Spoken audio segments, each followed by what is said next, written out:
Well, it wasn't pretty, it wasn't perfect, but the Eagles pull off a 22-10 victory over the Packers to advance to the NFC Divisional Round. Another masterclass by Vic Fangio and the number one ranked defense, and a couple big scoring drives helped push the Eagles past Green Bay, but the struggles of Jalen Hurts and a devastating injury to the defense could cause some concern as we move into the next game. We'll talk about it all, but welcome into A to Z Philly.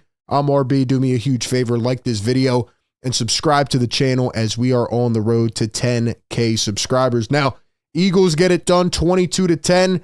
It is always nice to celebrate a victory, man. No matter what, you went out there, you fought hard, and you got a W, right? It's not easy in the NFL. It's not easy in the playoffs. Nobody goes back and remembers first and second round playoff games, and, who cares, right? You got the win. That's all that matters. You move forward. But there definitely could be some concerns. I'll tell you what's not going to be a concern, and that is Saquon Barkley showing up in this football game. Now, I want to give a huge shout out to Jalen Hurts, right? He didn't play the best today, coming back from a concussion, but what he did do is he went out there and showed his teammates that he's going to have their back. And late in this game, the Green Bay Packers come out, and, I have respect for their team, their coach, etc., but let's be honest, they were playing dirty.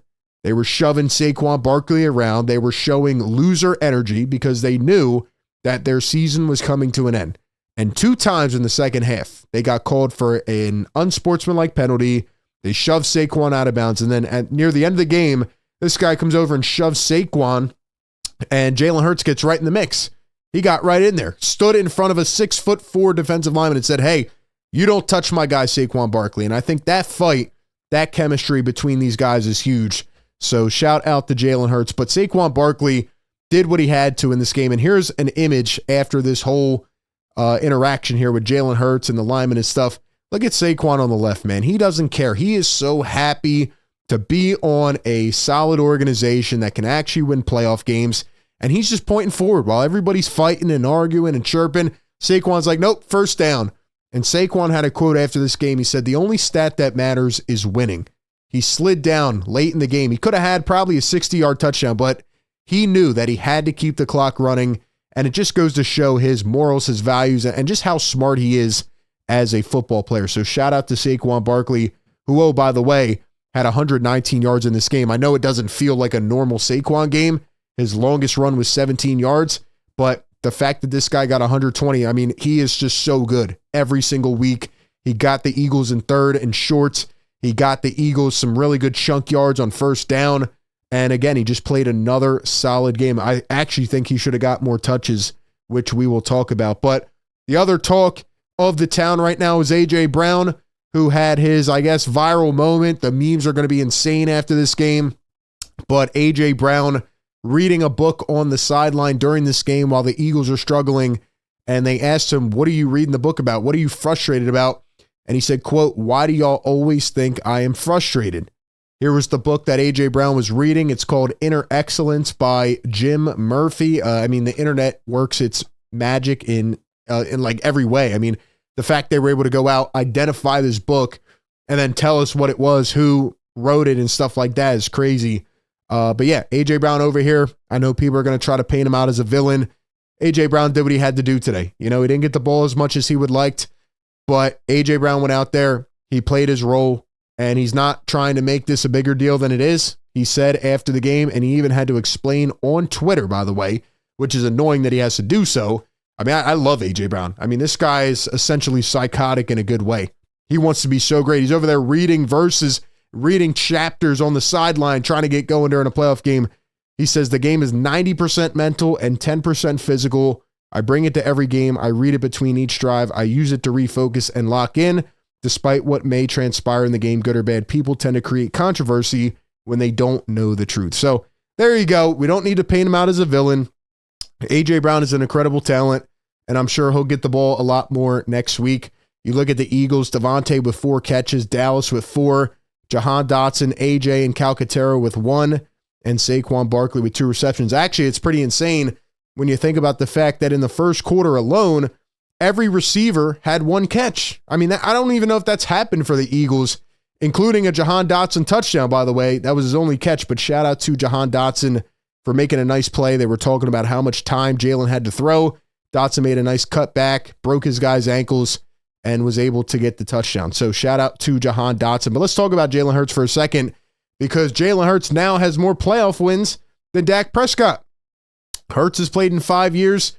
Dak has been in the league for nearly a decade. Just love to poo-poo on the Cowboys a little bit. But let's be honest, man. Jalen Hurts didn't look good today. We're not going to come up here and say he looked good. He looked like he was still a little bit concussed, if I'm being honest. And I know the protocol is, extensive and they make sure he's okay. I'm sure he was fine. But I will say this. If Jalen continues to play the way that he did in this game, he's going to get destroyed. He's going to get ripped apart, because there was a lot of plays, whether it's third down scrambles or trying to extend drives. And I know he came out, he had 6 runs. Couple were designed, which I don't really agree with. But I don't want him to be afraid of running, right? Like, he's going to have to do it. But there was a couple plays where he got hit late and kind of got flipped over and spun around. And there was even one late in the game where it almost looked like he was hurt again. And the Eagles players came over, lifted him up right away and got him off the field. And they, zoomed in a little bit on his face. And I don't know, his eyes, he just looked a little bit off. And maybe that was just rust, but obviously some of his throws were off. He's going to have to shake it off. He has to be better. If the Eagles want to win games and continue to win games, he has to be better. In no world should they come out and only have 10 points at halftime when the Packers turned it over 3 times, including on the initial kickoff, which then the Eagles took the ball, went 3 plays right down. Hurts looked great, right into the end zone, touchdown. I thought, Eagles are about to blow this thing out of the water by 40 points. The next play, Packers on the second kickoff end up, getting a holding, and they just came out, and like we said all week, the Packers just didn't look really connected. They looked like the 2023 Eagles, like pretty much just awaiting their death. They looked like they didn't care. They looked unmotivated, even coming out of halftime, the way they were walking, I just knew they were dead to rights. But that doesn't mean the Eagles shouldn't have blown them out by 30. I mean, the Eagles were ripping this team apart. The defense was amazing. And we'll talk about why here in a second, which is really one of my concerns in this game. But Jalen's got to be better. Simply put, he's got to see the field better. He did not turn it over, which is great, but he also missed a lot of throws. And once that pressure started to get to him, he made a couple really bad decisions. He took a big sack on third down. So Jalen's going to have to be locked in, and I hope his health is okay. I hope they can get him to that point and make sure he is good to go next week. All the talking heads are going to say, well, they can't throw the ball, whatever. I don't believe that. I just think Jalen's got to get healthy and stay healthy and make the right decisions. But I also think his coordinator's got to help him out. As Eagle Thought says here, Kellen Moore picking a terrible moment to have his worst game of the year. Kellen Moore came out of this game, and in the first couple drives, they looked incredible. They looked amazing. They went down 3 plays and scored. Then they came back, and they were moving the ball. But then on a 3rd and 5 on the Green Bay 47, this is where it all kicked off the madness. They go with a running back screen to Saquon Barkley. And I would like to personally request that the running back screen, and really just any screen for this team, gets banished, because the play doesn't work, and it made absolutely no sense at that point. And after that, the Eagles could not move the ball. They were going 3 and out, 3 and out, 3 and out. And like I said, they get to halftime. Even the last drive before halftime, it was absolutely brutal. They come out, and after a turnover, Zack Baun intercepts it, runs it back for about 18 yards.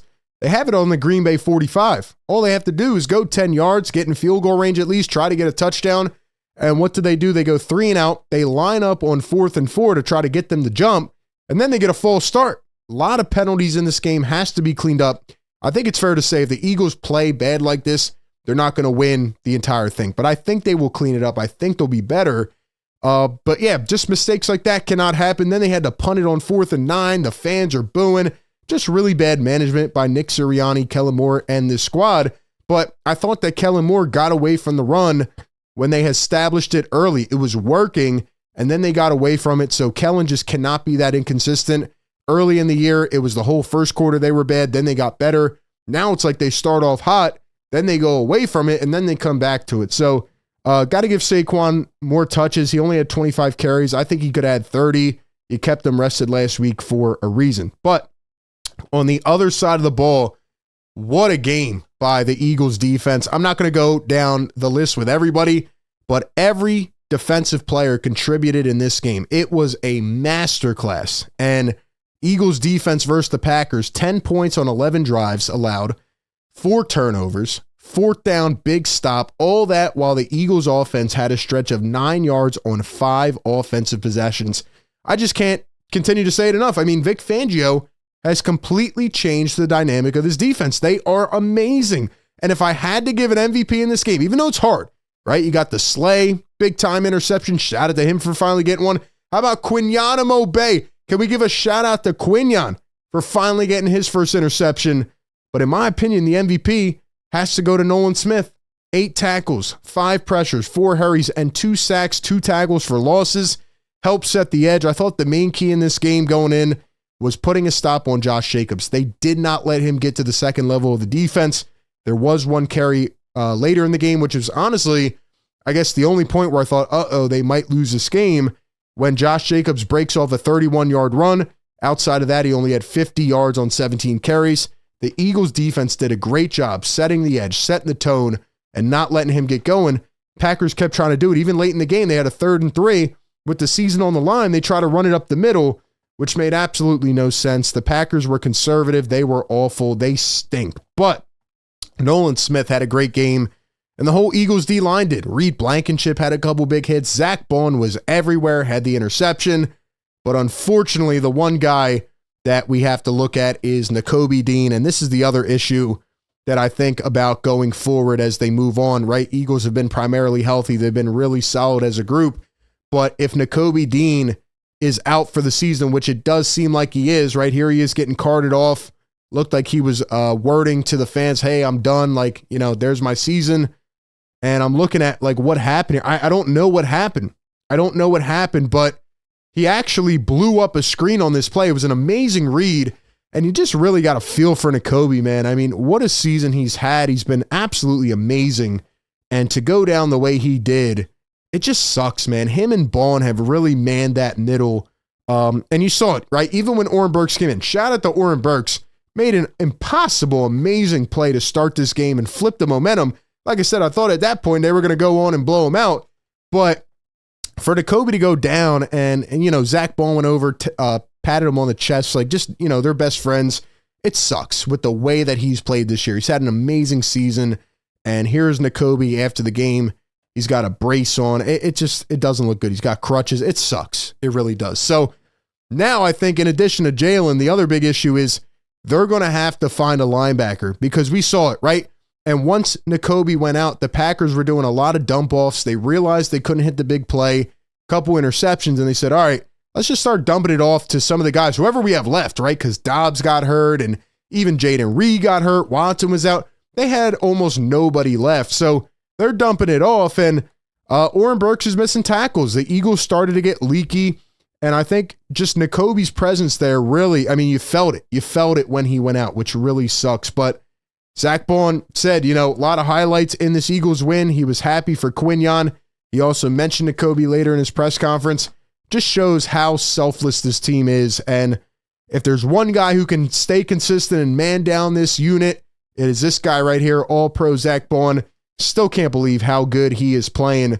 And I guess I'll just wrap this up by saying, man, like what a close game. You look at the numbers, 60 plays to 57. Time of possession was almost equal, but the Packers had the turnovers, and usually that's where games are won and lost. Almost the same amount of plays, almost the same amount of yards.